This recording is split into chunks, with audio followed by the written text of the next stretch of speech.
Hey everyone, welcome back to our channel Share Support. In this quick tutorial, I will show you how to remove unwanted edges that appear after you add a blur effect in Final Cut Pro. So let's dive in. Here you can see there is a logo of Final Cut Pro. Let's drag it over here, stretch a bit. Now make it small and then go to effect over here and drag this Gaussian effect over here.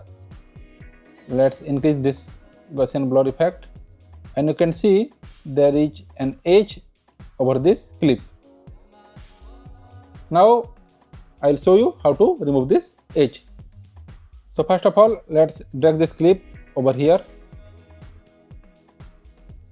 Now make it little smaller.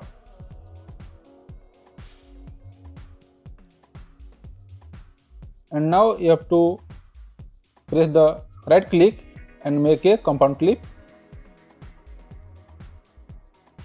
Now add this Gaussian effect over here.